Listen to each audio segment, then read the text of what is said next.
Hello, chasers. Imagine you have opened a cookie shop and have baked the most delicious cookies in the world. But if nobody knows about them, how will they get eaten and enjoyed? That's where marketing comes in.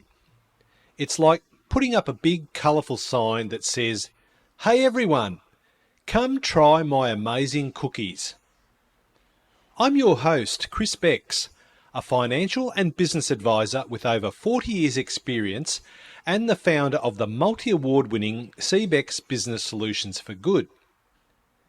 In this episode, multi-award winning dental practice growth specialist Angus Pryor joins me on the Chasers podcast, where we will discuss marketing on a budget. A bit about Angus before we kick things off. He is an author, marketer and international speaker, and is the #1 Google ranked dental marketer in Australia with his business Dental Marketing Solutions. And in 2020, Angus's marketing agency was recognised with the highly coveted marketing award from the Australian Dental Industry Association. If it's okay, Angus, to help our audience get to know you a bit better, I have 15 quick warm-up questions that we just want a one-word response from you to. No worries. Morning, noon or night, favourite time? I'll say morning. Rare, medium rare or well done? What about medium? Fair enough.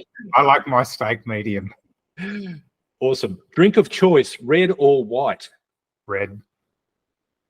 What's the first thing you think of if I say tomato? Salad. The last interesting person you met? Janine Alice from Boost Juice. Awesome. Leader or follower? Leader, unfortunately, sometimes. Superman or Batman? Oh, that's a good question. I'd look Batman marginally because of gadgets. Science or spirituality? I like both. I'm sorry to sit on the fence. I like both. Yep. Vegan or meat? Meat with vegan sympathies. What's a chore you most hate doing? Oh, wow. There's quite a few. I hate things that are high detail and repetitive. It used to be the mowing. I know these are meant to be one-word answers, Chris. But we've got a ride-on mower now, and I can listen to podcasts, so I don't hate it anymore. Yeah, fair enough. There's robot mowers if you want that option as well now. Okay, what's better, experience or studying? Experience. Sunset or sunrise? Sunset. The last band or artist you listened to? I did listen to a song over the weekend. It just got stuck in my head. I believe they're called Think. Okay. Childhood or adulthood? Oh, adulthood. And the last one, your nickname? Well, I was called Mango at high school. I think it was just kind of rhyming Angus, Mangus, Mango. So, yeah, Mango. Fair enough. Yeah, it's it's incredible how kids come up with these things sometimes. It could have been a lot worse, Chris. Yeah, believe me, I know. Thank you for playing, Angus. And now let's dive into this episode. No worries. In the introduction to this episode, I use the example of a cookie shop that might be at the odds with dental practices, hey Angus, because their customers, if they eat a lot of cookies, would probably be a good source of business for your dental niche. Yes, as long as they drink water afterwards and swish it around, they'll be fine. Angus, cookie shops and dentists, like all businesses, need marketing. How would you describe marketing? Look, the best definition I've ever heard is marketing is getting people to the door and sales is getting them through the door. Yeah, that's a great analogy. Why is marketing important for all businesses? Well, in my experience, overwhelmingly, businesses, if they're going to die, they die because they don't have enough clients. It's reasonably rare for a business to die because they've got too many clients. I mean, they could run very inefficiently, I suppose, but usually businesses die because they don't have enough clients. And so if marketing is about getting people to your door, then yeah, they go hand in hand. Yeah, replenishing it all the time is certainly a thing that we do concentrate here on in business as well. But certainly a big part of that is looking after the existing ones because they can become a referral source for your business, which is a form of marketing. Yeah, absolutely. Okay, so if marketing is so critical for small businesses, why don't many businesses do it? I've got a few theories. One is that they don't have the background, and often the understanding of marketing is fairly limited. If I can just say to the listeners, I mean, yes, we work with healthcare professionals, quite a bit dentists, but it's getting broader. But I've got a master's degree in marketing, so my knowledge is a bit broader than it might appear. And if you look at, often people go, oh, let's get some marketing, let's get a brochure, let's get a website. That's marketing, isn't it? And really, marketing probably is a bit higher level than that. Arguably, everything you do is marketing. Everything you do is branding. And so why don't people do it? Because I think they don't realize what's involved. They may find it hard. And, quote unquote, Chris, the best businesses are all, word of mouth referral. And I'd say that's true to a point, but if you want to grow faster, you've probably got to do more than that.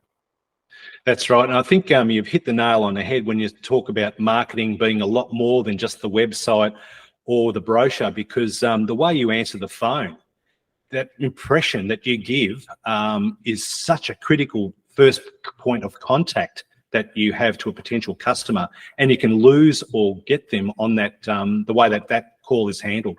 Absolutely. We'll just look at Apple. I believe I'm right in saying they're the most valuable company on the planet now. And everything about Apple, not just the products, like even the packaging. If you've ever opened an Apple product, even the packaging's amazing. And then they completely redid retail. This where you have to book in and you get a specialist and it's all sort of done with you. And even their stores, very hands-on, very tactile. And all of that adds up to marketing for them. So yeah, it's lots of things. Yeah, that's just an amazing example. It's almost like they've copied the car yard unveiling of the new car and presenting you with the keys and all that sort of thing. And it's just a phone, So it's such an incredible way of illustrating how marketing is done right. Yeah, well, you think about it. I mean, at least for me and my business and my team, mostly we're paying more money now for our phones than we are for our laptops. That's ridiculous. Yeah. It would have been the reverse 10 years ago or whatever, but marketing has made that possible. Yep, exactly. So over the years, as an expert in marketing, what mistakes have you seen that are commonly made by small businesses? Well, I guess we've already spoken about just not doing any marketing at all, but I think the next one that I would say is having what I call a scattergun approach.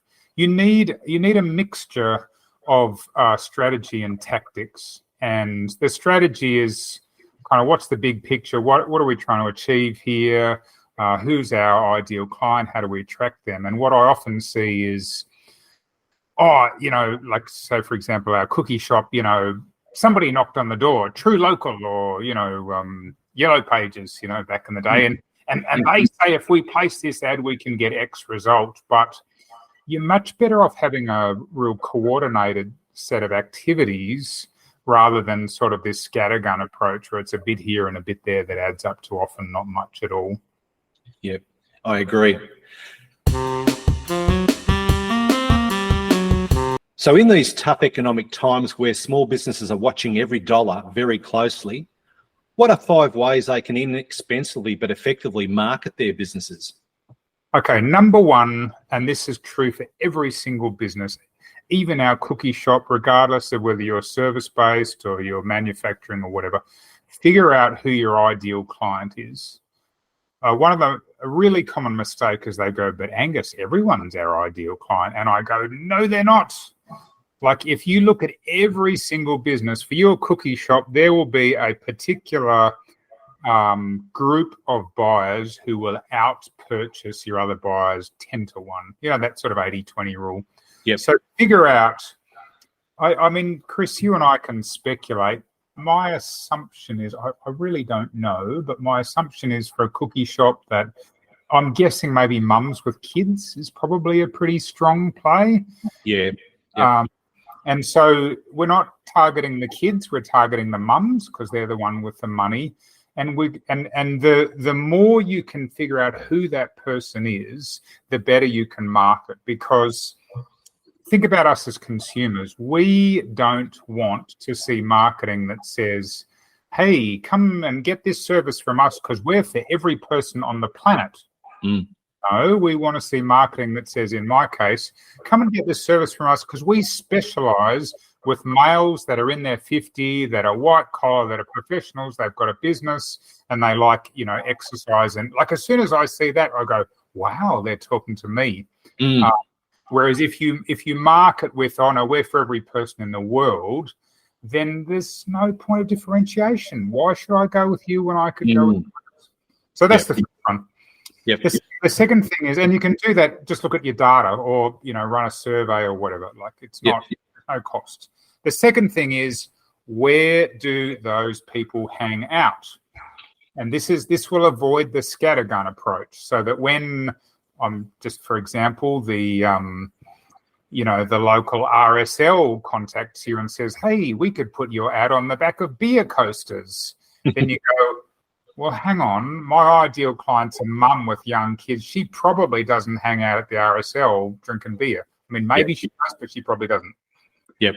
So where does that person hang out? Because that allows you to target the client. And then if you can figure out where they hang out, then you get a much better hit rate. Again, no cost involved. Third point, business partnerships. Who already has a trusted relationship with your ideal client for someone who's non-competing? Again, what businesses is the mum dealing with? I'm not talking about other cookie shops. I'm talking about, who knows, it could be a beauty salon. It could be, hairdresser, whatever the case is. And then come up with a partnership with them, which is, this is Chris and Angus thinking on the fly here, listeners. But, it's like, I'll tell you what, we'll bring you a tray of cookies every week. And give a free cookie with each haircut or a voucher or whatever the case may be. Yep. Again, they've already got a trusted relationship with your ideal client, and so it's a much softer referral. Number 4 would be referral systems. And, I'm making stuff up here, but I'm thinking kind of like his and hers cookies for Valentine's Day, new friends, first day of school pack or whatever. It's like, what can I do to get other people, buy a cookie yourself and your friend gets one for free, whatever. Yeah, that could be gender reveal cookies, pink and blue. Yeah, like anything you can think of, but it's, in fact, one of the things that's really interesting, you could partner with one of these businesses and this could be it's like, hey, we'll have a birthday club at the business, or like let's say it's a service-based business.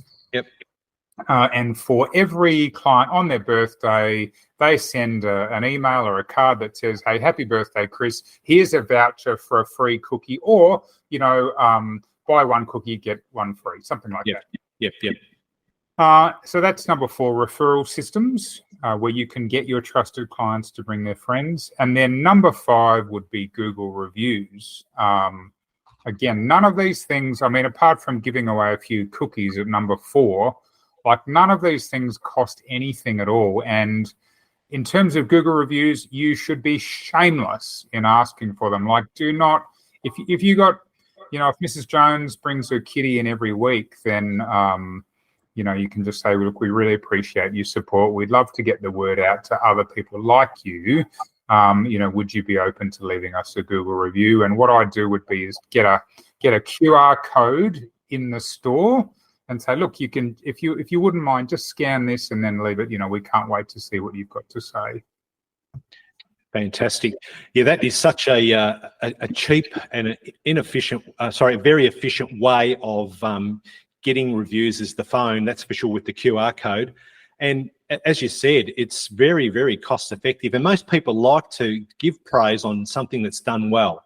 So, and it doesn't matter what service. Like, you could be a business that has a number of different services or products. So every time that a person buys one of those different services or products, it's a different Google review experience.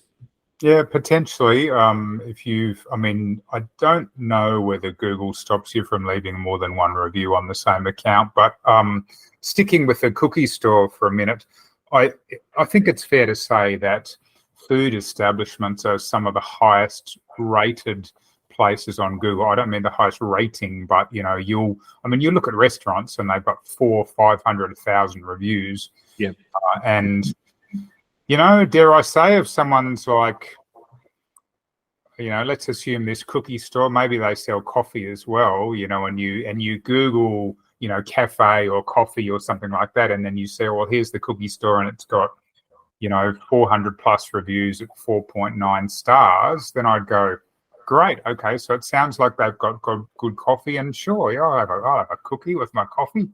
Yep. Rightio. The next frontier seems to be AI, or artificial intelligence, which is already a huge part of everyday lives anyway, and will only increase in its application. Are you using AI? Yeah, absolutely. What are your thoughts on this technology with marketing for business owners?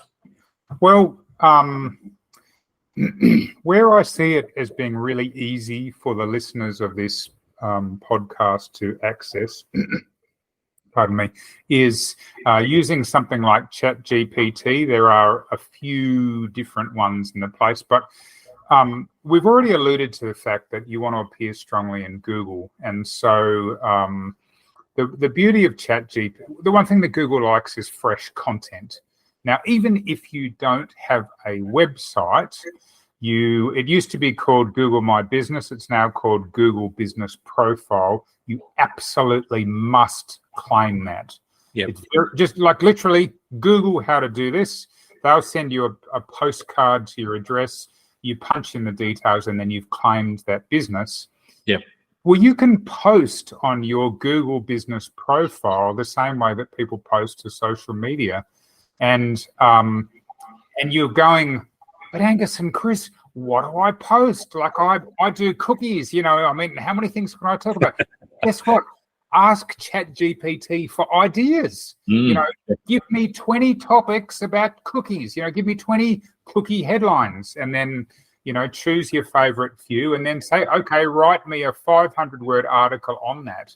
And indeed, with ChatGPT, you can even say, what do you need to know from me so you can write a better quality article? And it will say, well, make sure you tell me, surprise, surprise, who your target market is, what it is that you want them to do, et cetera, et cetera. Exactly. So if you've got a website, Google loves fresh content. Stick those things on a blog. If you are not run off your feet because your business is so busy, then you've got time to do this and you don't need to be a writer at all. That's right. Brainstorming is such a valuable idea that ChatGPT is able to help business owners with ideas. It's just incredible what you can come up with once you feed it the right way with prompts. Yeah, you literally can just ask it, hey, I want a better quality response. What do you need to know? And it will tell you what it needs to know, and then you just type that in. I'm not saying that it's the be all and end all, but I think what I've found is as idea generation, it's fantastic. Even if it suggests 10 things which triggers an 11th idea yourself, because sometimes coming up with fresh ideas is quite hard. And then also with the text, like read through it. I mean, sometimes you go, come on, dude, like, Doesn't sound like me. It doesn't sound like me. This is not how humans talk, or that's factually incorrect. But nevertheless, it can do so much of the heavy lifting for you. That's right. And then I guess in the future too, it's only going to improve and get better with more and more people using it, because it's a machine learning capability that will only increase and improve over time. Yeah, well, within ChatGPT, there's a free version, and then you can upgrade to a paid version for $20 a month, I think it is. And one of the things that's in that is something called DALL-E, D-A-L-L-E, which will create images for you that didn't exist. Like, it's ridiculous. You can say, give me an image of a pink kangaroo on a skateboard next to a construction site, and it will produce that image for you. Now, the reason why that's helpful is because if you're using social media, which most of you should be, and you're thinking, well, how do I generate, I've got this idea, I need an image, especially on Instagram, but certainly Facebook as well. You can literally grab the headline and say, hey, suggest an image for this headline. So that, it's practically done for you. So yeah, the capability is amazing. So powerful. And the best part of that is there's no copyright issues because it's original. Yep, that's right. Again, sometimes the one thing at the time of recording, DALL-E couldn't spell. So sometimes you say, oh, come up with an image that's got the word Chris in it, and when it produces the word Chris, it's like CHRIZZ or whatever. Like it's that's one thing. The spelling's not great, but obviously you can fix that. Yeah, that's right. For both new and experienced business owners, marketing is super important because it helps you get people to know about your business. Just like that yummy cookie sign, marketing tells people you exist and what you offer. This could be through fun ads, a cool website, or even handing out samples like you suggested before, giving away a free cookie. What are some other ideas for getting people to know about a business would you suggest, Angus? It's so varied. I'll give you this sort of overarching comment and then see if I can think of some more individual ideas. Your business dies because no one's heard of you. Like you as the business owner will get sick of the content that you produce in your marketing way before your clients will. Like you go, oh, we've already done that before. We did that 3 months ago on social media. And I'm going, I dare you to survey your clients and see if they remember. They probably don't. The research shows that as consumers, we experience between 2,000 and 5,000 commercial messages a day. Wow. So if you're going, oh, I don't know if I'm going to do that thing, or I don't know if I'm going to do that, like there's a part of me that goes, do everything. Yeah. Because your biggest problem is that people have never heard of you before. Yeah. But yeah, it just depends on your business. I mean, cookies, like sampling is a total no-brainer. Frankly, I would hire school kids dressed in whatever outfit you can convince them to wear, standing out on the street, say, would you like to try our new, mint chocolate chip cookie? That's for a sort of a retail play. Some retail, that's not going to be the case. For service-based businesses, you want to, you can do things like free downloads. And the question you just got to ask yourself is like, what is the problem that people are facing? What's the question that they need to get answered? Yeah.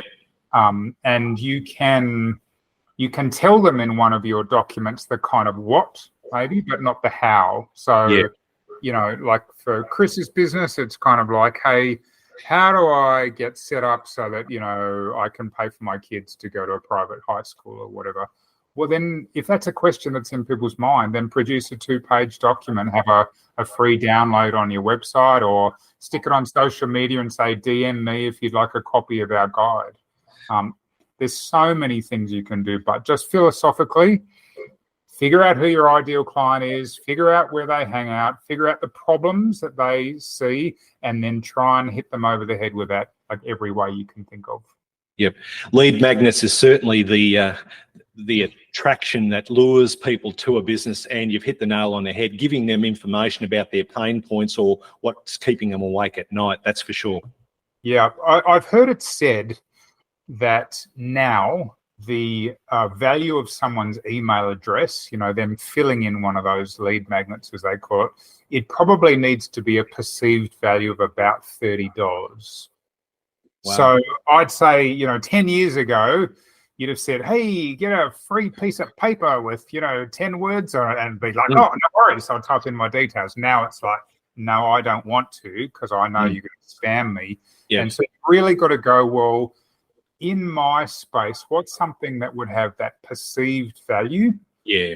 That go, oh, that sounds good. Yeah, I'd pay money to find that out. Yeah. Good point. So marketing also is important because it brings in customers. So even if people are interested, they might not know how to buy your cookies, and marketing helps you guide them, maybe even with arrows pointing to your shop or a website where they can order online. It's a bit like giving them a map to your business. So what other ways could people bring customers into their business? Well, if we stick with the cookie shop, I would reckon I'd be looking for a calendar of events. It'd be like I'd be aiming to do something certainly once a month, maybe even 2 or 3 times a month. It could be, I don't know, you could have the kind of I'm thinking about some sort of angle. We've produced our latest Star Wars cookie or Guardians of the Galaxy or whatever it is. Find an angle, again, thinking about the mums and the kids. It'd be like, let's have the what's the name of the animated thing on ABC, Bluey. Oh yeah, yep. So we could have, look, we've produced a new Bluey cookie, and on Wednesday afternoon after school for 1 hour we've got our Bluey happy hour. The kids will get in this pack, they get 3 cookies, and they'll get a free colouring in sheet with some, coloured pencils or whatever. Like, I would be having events all the time. You can announce that stuff on social media. You could potentially do some media stuff, maybe see if you can figure out, it's got to be newsworthy. Public relations can be very effective if it's done well, but you're probably going to need to get a professional to help you with that. I mean, Chris and I both live in regional towns. There's an argument, Chris, that every day is a slow news day in regional towns. That's for sure. If you could sort of cobble up some kind of angle. I think charity's another one. You could do sort of whatever's a local charity, and you could say, look, come, maybe it's on a Saturday morning. This Saturday morning, we're donating $1 from every cookie that's sold or whatever. Yep. So I would try and come up with a calendar of events that would cause people to have additional reason to come in. Maybe you do sponsorship with a local football club. Where you could say, we've got the, whatever they are, I live near Ballarat, the Ballarat Hawks, and it's like, this Saturday, all profits from that will go to the Ballarat Hawks to support them. So it goes into their newsletter. Hey, make sure everyone comes and gets cookies this Saturday. Yeah, there's so many things you can do. That's right. Fantastic. Keeping customers coming back, that's another huge reason why marketing should be part of your agenda in business. Once someone tries your cookies and loves them, you want them to return for buying more. Marketing helps you stay in touch, reminds them how awesome your cookies are, and maybe even offer special deals like you mentioned, the 2-for-1 promotion. What other ways could you suggest that are inexpensive to get people to keep coming back? Look, if you can find a way to get people to sign up for your Cookie Lovers Club, and again, once upon a time you'd say, "Hey, do you want to sign up for our Cookie Lovers Club?" And they'd be like, "Sure." Now it's like, "Oh, what's in it? What's in it for me?" And maybe usually you want to have some benefit of doing that straight away, where it becomes a no-brainer. Well, look, if you join our Cookie Lovers Club, then every 5th cookie is free. And by the way, on the day that you join up, you'll get a free one. Something like that, where there's a benefit straight away. Then you're getting their email address and their mobile phone, and you could be emailing them, maybe once a week or a couple of times a month with kind of flavor of the month. Again, go to ChatGPT and say, I want to promote the mint choc chip cookie. Write an interesting article about the history of mint choc chip and and the processes we go to. So that people are just kind of being reminded. I think you could have special event stuff, but basically what you want to do is bring people where you don't, like if you're in a retail store, you don't have any control at all. They either walk in or they don't. Yeah. You can get their contact details, then you can start to influence them coming in. But you've got to give them a strong reason. So many of these things do loyalty cards, and if you're a person that likes the odd cookie or the odd coffee or whatever it happens to be, I think they work really well. They do. I would say for me personally, I literally had someone at checkout at 7-Eleven once, and they said, have you got the app? Because they've got this system where you can check the local region for the cheapest fuel price, and you'll be given the price of fuel even if it's like half an hour away. And then 1 in 7 purchases, you get a $2 or $3 gift or whatever. Like, Chris, I'm hooked. Wow. Yeah. Yep. It's like points, isn't it? Yeah. It is. It's a point system, but it doesn't work in some businesses. In healthcare, point system, not really. Yeah.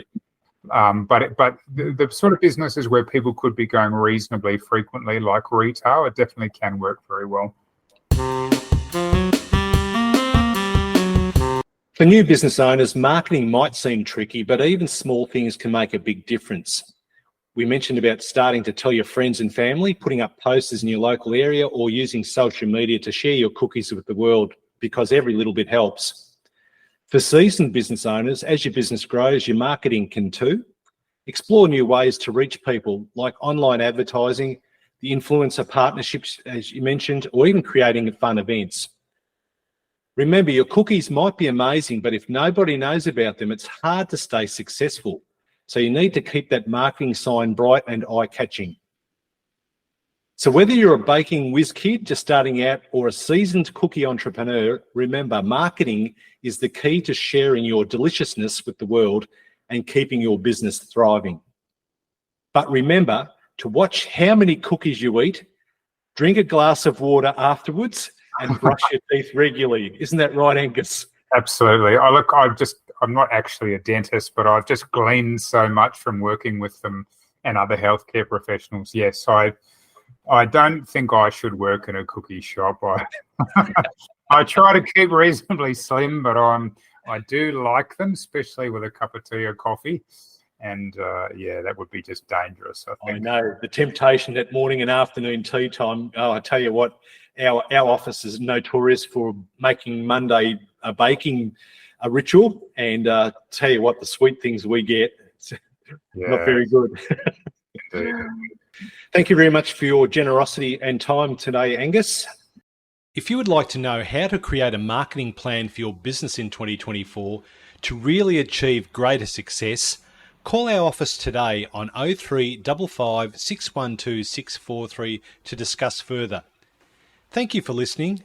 I'm Chris Becks, and I look forward to presenting another episode to you real soon. If you enjoyed this episode and you'd like to help support the Chasers channel, we would love you to share it with your business friends and colleagues, post about it on social media, or leave a rating and review.